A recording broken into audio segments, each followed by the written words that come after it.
What's up, investors? Day 3 checking in. I just want to give you an update. Yesterday, as you know, I was beginning to build my buyers list. One of the things that I decided to do was do a quick Google search. Just plug in "we buy apartment buildings," and a whole bunch of sites came up.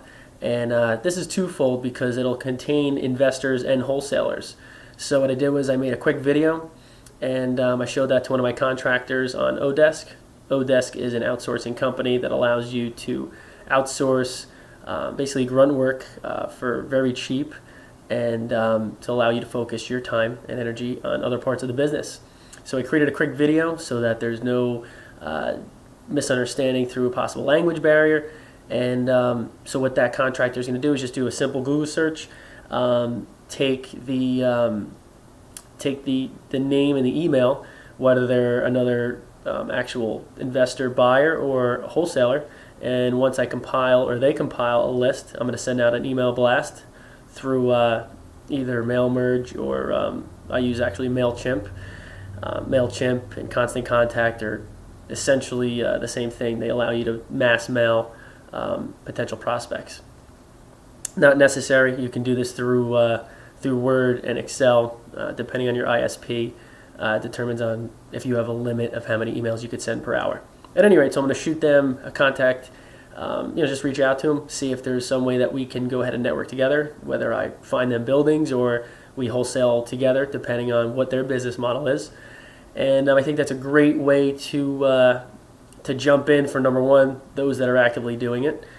Number two, if it's other investors that are actively buying, there's definitely partnership opportunities.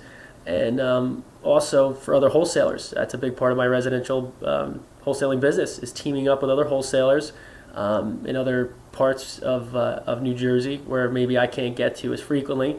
In this case, I'm dealing with multiple states throughout the country, so it may not be as feasible. It's good to have somebody who's boots on the ground, and that same business model I'm going to apply here.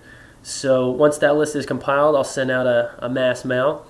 I also put some posts on Facebook, like I mentioned before. I did notice that there were some people that did sign up already. And not only that, I have 1,000+ cash buyers on my list, and I'm sure a lot of which may be interested in commercial buildings as well.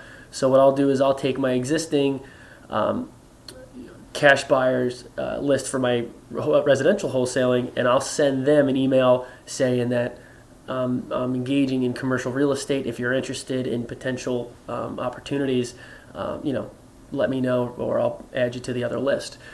That pretty much covers it. One thing I didn't mention in the previous videos was that before I made the final decision of moving into commercial real estate, there were a few real estate agents that we just happened to cross paths and happened to speak to each other. It turns out that they were in commercial real estate, and through a course of discussion, I just said, well, that's something I'm thinking about getting into. Perhaps we can grow together. So I think that's a great opportunity to to make as many connections and contacts as you can. Obviously, a lot of these courses are based around non-listed properties. However, if these agents are bringing new deals, there's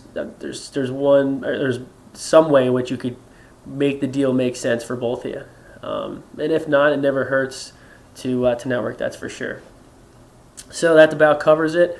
We're about to start Memorial Day weekend. I'll be plugging along, still researching as much of the commercial real estate as I can, and networking. As you know, everyone says just talk. That's how people have gotten a lot of deals, just by talking to everyone, anyone, and you name it. So hope this is hopefully beneficial to some of you guys who are following, and we'll check in shortly.